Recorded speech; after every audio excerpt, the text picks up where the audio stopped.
মির্জা ফখরুল ইসলাম আলমগীর সাহেব বা বিএনপি নেতারা চুক্তি আর এমওইউর মধ্যে মনে পার্থক্যটাই বুঝেন না।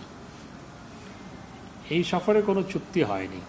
এই সফরে হয়েছে কিছু এমওইউ স্বাক্ষরিত হয়েছে, আর কিছু এমওইউ আগে থেকে ছিল, সেগুলো নবায়ন হয়েছে।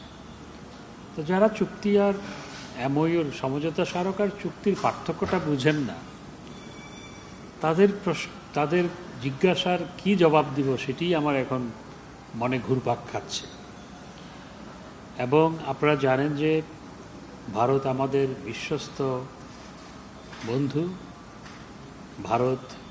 ভারতবর্ষ আমাদের স্বাধীনতা সংগ্রামে যেভাবে সহায়তা করেছে, তাদের সৈনিকরা যেভাবে জীবন দিয়েছে, আমাদের মানুষদের প্রায় 1 কোটি মানুষকে যেভাবে তারা সেখানে আশ্রয় দিয়েছে, সেটির মাধ্যমে তাদের সাথে যে আমাদের ভ্রাতৃত্বের বন্ধন স্থাপিত হয়েছে সেটি অবিচ্ছেদ্য। এখন জন্ম সনদ দিয়ে খোলো বিকাশ স্টুডেন্ট অ্যাকাউন্ট। নিজের বিকাশ নিজে কর। বিএনপি যখন ক্ষমতায় ছিল তখন তারা প্রতিবেশীদের সাথে সম্পর্ক সঠিকভাবে রাখতে পারেনি। আজকে মাননীয় প্রধানমন্ত্রীর নেতৃত্বে এবং ভারতের মাননীয় প্রধানমন্ত্রী শ্রী নরেন্দ্র মোদীর নেতৃত্বে আমাদের মধ্যে যে সম্পর্ক, সেই সম্পর্কের কারণেই আমরা এখন নেপাল থেকে বাংলাদেশে জলবিদ্যুৎ আমদানি করার চুক্তি স্বাক্ষর করতে পেরেছি। জলবিদ্যুৎ তো আকাশ দিয়ে আসবে না, জলবিদ্যুৎ ভারতের ভূমির উপর দিয়ে ট্রান্সমিশন লাইনের মাধ্যমে আসবে।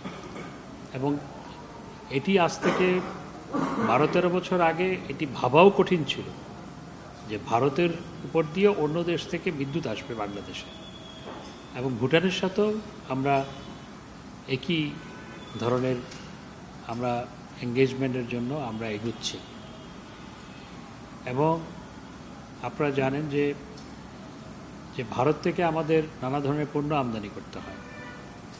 সাম্প্রতিক সময়ে কোরবানির আগে যে ভারত যেভাবে পেঁয়াজ আমদানির উপর তাদের নিষেধাজ্ঞা প্রত্যাহার করে আমরা যাতে আমদানি করতে পারি এবং আমদানি করা হয়েছিল, এইভাবে তারা আমাদেরকে নানাভাবে সহায়তা করছে। গঙ্গার পানি চুক্তি, বেগম খালেদা জিয়া ভারতে গিয়ে এটা বলতেই ভুলে গেছিল। এটি বেগম খালেদা জিয়ারই বক্তব্য। উনি ঢাকায় এসে বলেছে, আচ্ছা আমি তো এটা বলতে ভুলে গিয়েছিলাম। এটা খালেদা জিয়ার বক্তব্য ছিল। তো আজকে মাননীয় প্রধানমন্ত্রীর নেতৃত্বে 96 সালে গঙ্গার পানি চুক্তি সম্পাদিত হয়েছিল, আমরা পানি পাচ্ছি। এবং ভারতে অত্যন্ত আন্তরিকতাপূর্ণ পরিবেশে, হৃদ্যতাপূর্ণ পরিবেশে আলাপ আলোচনা হয়েছে। এটি একটি অত্যন্ত সফল সফর ছিল। এবং সবচেয়ে বড় কথা হচ্ছে, শ্রী নরেন্দ্র মোদী তৃতীয়বার সরকার গঠন করার পর বাংলাদেশের মাননীয় প্রধানমন্ত্রী হচ্ছেন প্রথম সরকার প্রধান কোনো দেশের যাকে ভারতবর্ষে আমন্ত্রণ জানানো হয়েছে।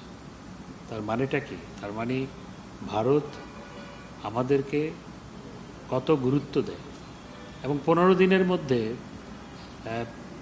মাননীয় প্রধানমন্ত্রী শপথ গ্রহণ অনুষ্ঠানে আমন্ত্রিত গিয়েছিলেন, আমিও সাথে গিয়েছিলাম। এবং এর 2 সপ্তাহ কম সময়ের মধ্যে আবার মাননীয় প্রধানমন্ত্রীকে সেখানে আমন্ত্রণ জানাবে, সেটি আমাদেরও ধারণায় ছিল না। যদিও বা এই প্রোগ্রামের জন্য আমরা আগে থেকেই কাজ করছিলাম। এবং তিনি অন্য কোনো দেশের প্রথম প্রধানমন্ত্রী যাকে এনডিএ নতুন সরকার প্রথম আমন্ত্রণ জানিয়েছে।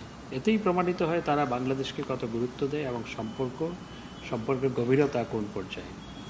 বিএনপি যেগুলো বলছে, বিএনপির তো সরকার বিরোধিতায় কারণে অকারণে সরকারের বিরোধিতাই করতে হবে। আর বিএনপি টেক্সটের ভিতরে না গিয়ে, চুক্তি আর সমঝোতার পার্থক্য না বুঝে মির্জা ফখরুল ইসলাম আলমগীর সাহেব বক্তব্য দিচ্ছেন। আমি ওনাকে বলবো আগে একটু ভালো মতো পড়াশোনা করে তারপর মিডিয়ার সামনে আসার জন্য।